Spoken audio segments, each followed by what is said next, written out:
गांव में भूत की कहानी। राजस्थान के एक छोटे से गांव भानगढ़पुर की यह कहानी है। यह गांव बहुत शांत और साधारण सा दिखता था। चारों तरफ खेत, तालाब और कच्चे घर थे। दिन में यह गांव बड़ा ही सुखद लगता था। लोग खेती बाड़ी करते, बच्चे मिट्टी में खेलते और औरतें कुएं से पानी भरती। लेकिन रात का अंधेरा ढलते ही यह गांव डरावना और रहस्यमयी बन जाता था। गांव में एक पुरानी हवेली थी जो आधी टूटी फूटी हालत में खड़ी थी।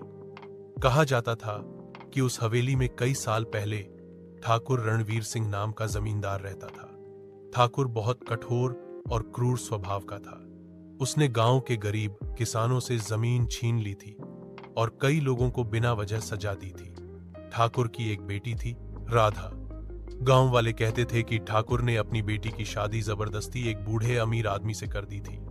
राधा इस रिश्ते से खुश नहीं थी और शादी से कुछ दिन पहले ही उसने हवेली की छत से छलांग लगाकर जान दे दी थी। राधा की मौत के बाद से ही हवेली सुनसान हो गई। ठाकुर भी कुछ ही महीनों बाद रहस्यमय ढंग से मरा मिला। तब से उस हवेली को लोग भूतों की हवेली कहने लगे।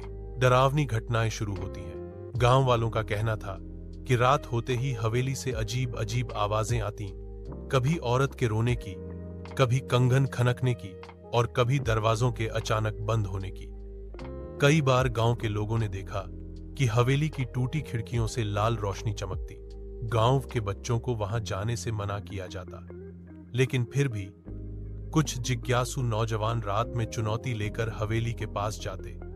उनमें से कई डरकर भाग आते और कई बीमार पड़ जाते।